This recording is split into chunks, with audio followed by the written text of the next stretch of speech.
Do you ever look around yourself and wonder what the hell is happening? You feel like the world's broken, the news is loud, and somehow life just starts to drift on you. It gets away from you. And you're doing things that are completely outside of your routines and your habits. You lose your rhythm, and suddenly you're just getting through the day. You're not going out and living intentionally.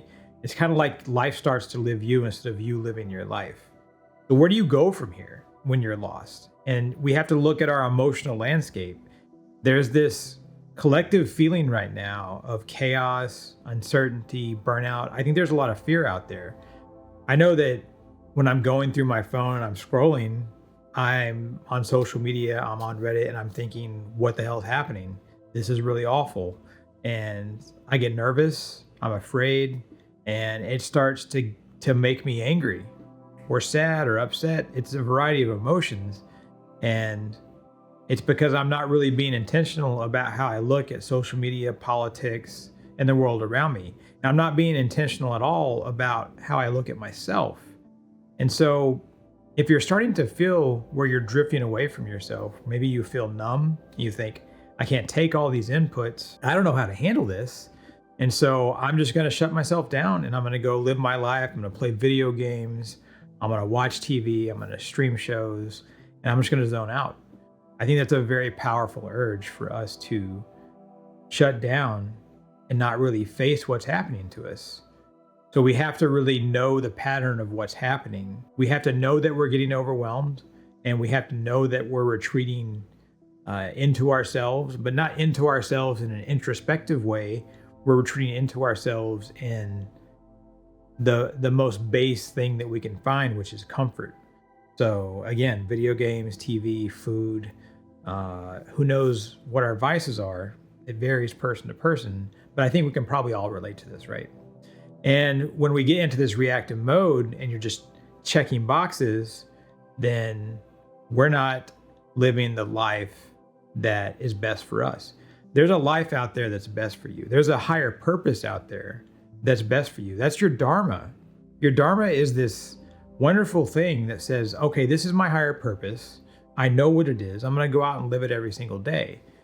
But when we're in the shutdown mode, we're as far away from that state as we can possibly be. And autopilot is going to feel safer for you. It's going to feel like this place where you're not getting overwhelmed. I'd like to take a short second and say the universe would love if you would hit the watermark in the lower right-hand corner and give us a sub. Thanks. So what can you do about it? Try to zoom out and see that you're not broken, but you're just responding to a broken system. What we have going on around us right now is society is broken within itself. And that doesn't mean you're broken. It doesn't mean that you have to be broken or that you have to buy into the chaos. This isn't a personal failure on your part. This is a collective wound that we're seeing. So the system is going to reward numbness. It wants you to stay basically plugged into the matrix as a metaphor. I mean, I think we've all heard that term. It wants you to be unplugged from yourself and plugged into this like conveyor belt of life. They want to put you on this conveyor. And they want you to stay on it, and they want you to buy into all this chaos. They want you to buy into all this fear, and suddenly you don't know how to think about anything else other than, oh, I'm afraid, oh, I'm upset, oh, I'm sad. So this isn't even zooming out, maybe. Maybe it's zooming within yourself and looking within yourself and finding that base thing inside that you can connect to and pull yourself out of this numbness, pull yourself out of autopilot. And you're going to be able to see the universe at the same time. When you see yourself inside, then you're able to see the whole universe because you are the universe. You are the divine. You are nature or base consciousness or the Brahman, Christ consciousness. It's all these different names that we have for it, but it's that self with a capital S. We don't need to overhaul every single thing around us, every single thing within us to get to this new state where we pull ourselves out of autopilot. There is a path back, and it's about reconnecting one small step at a time. Try right now just taking one mindful breath.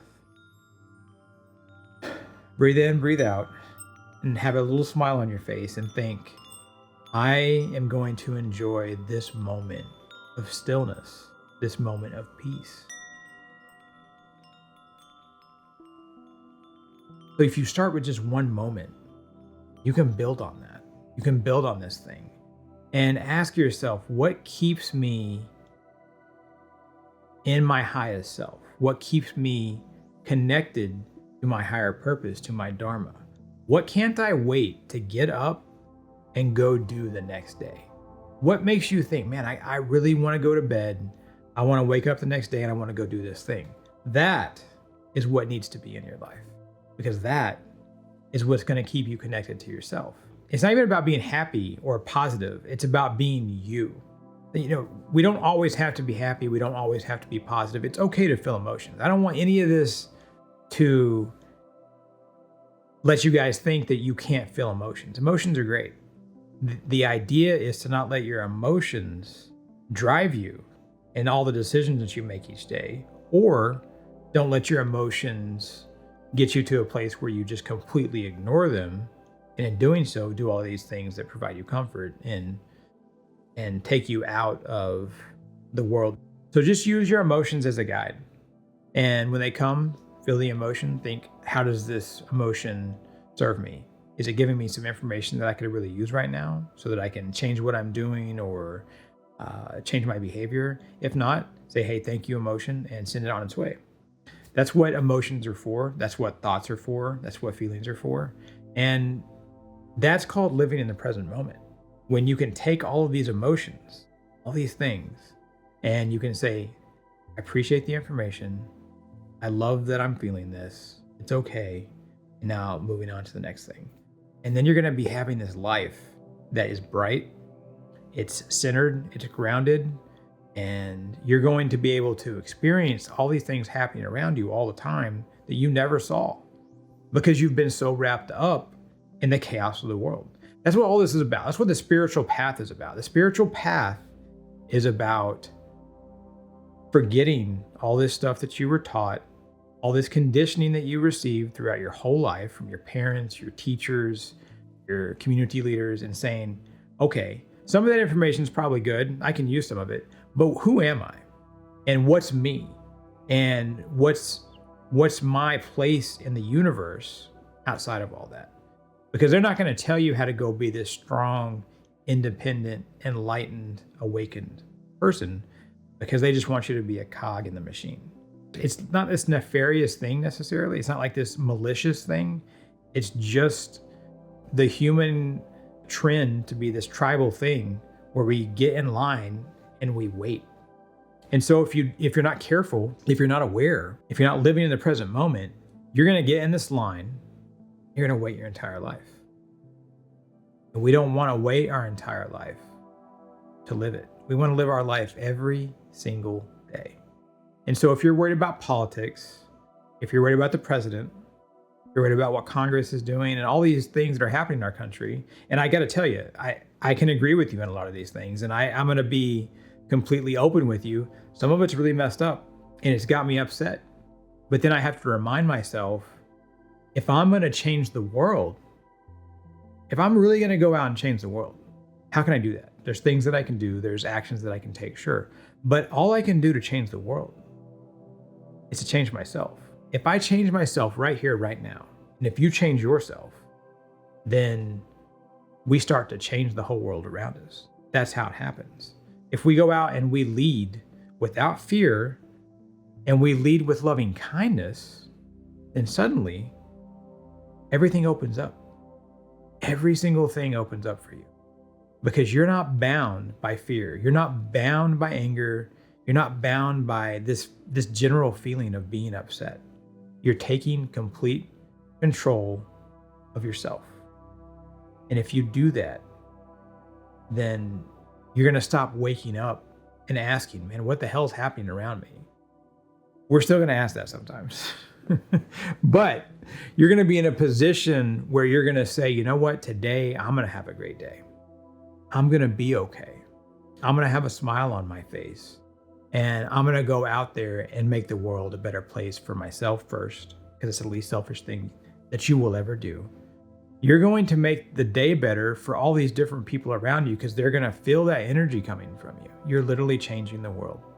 It's the most important thing that you can do for yourself And it's also the best thing that you can do for anybody around you, your coworkers, your family, your friends, your spouse or significant other, your dog, your cat. Seriously, everyone's going to be better off because they're not going to be feeling this like existential dread from you, or this anger, or this apathy, or whatever emotion or way of being that you want to look at it. They're not going to feel that. They're going to feel loving kindness. They're going to feel positivity. They're going to feel this thing that is uplifting both you and them. Change yourself, change the world. And I want to know what you think about this. Does this sound viable to you? Are you thinking, I can do this? I would love to know, can you do this? Tell me how you're going to start. And if you're thinking, I can't do this, I have no concept of how to even start, there's no way I could ever do this, then tell me that too. Let's have a discussion about it, because that's what the spiritual path is all about. It's about walking it for ourselves, but how can we help those around us? Start with yourself. How can we help those around us? And we can all go out there together and we can change the world. And it doesn't have to be this huge, distant, altruistic thing. It's something that starts right now. You can literally start changing the world right now. And so I invite you to go out there and do it. And the discussion doesn't have to end here. If you're looking for a community that gets it, visit kishar.org. And until next time, I wish you peace on your journey.